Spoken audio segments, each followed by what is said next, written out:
dogs, demon girls, and alligators. That's what solo leveling needs. Hey guys, how are you? I hope you're doing well. I'm Demonio, the interdimensional demon who talks the most about solo leveling on YouTube, and you're on my channel.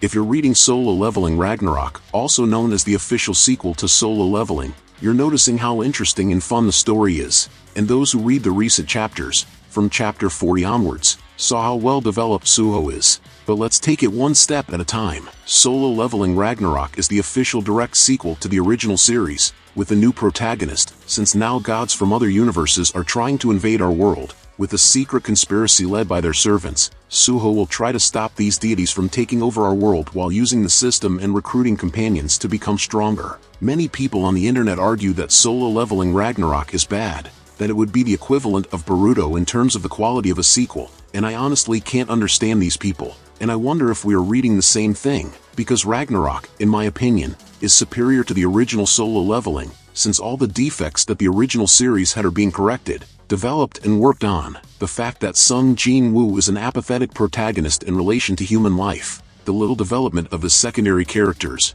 the excessive focus on the protagonist, and so many other defects of the original series. And even if you don't agree with one or 2 points here that I pointed out as flaws, the fact is that the author received a lot of feedback from fans regarding these aspects of the story, especially the ending, which many people think is bad or lazy, and the impression I have when reading Ragnarok is that everything that was missing in Solo Leveling is being worked on very well here, especially in relation to the supporting characters, the Rank S hunters, whenever they appear, in addition to providing very nostalgic moments for those who followed the original series. It's not just nostalgia, they actively participate in the story with very cool moments. Another very cool thing is the effort the author is making so that Suho doesn't become a cheap copy of Jin-woo, since in addition to him being quite different in terms of personality and fighting style, the way he uses his powers also brings many new elements such as the bonds with his companions that unlock unique abilities that are very interesting, and also his transformation. Yes, we have transformation in Solo Leveling Ragnarok, but what's really cool in my opinion is Suho's development as the protagonist, since unlike the original Solo Leveling,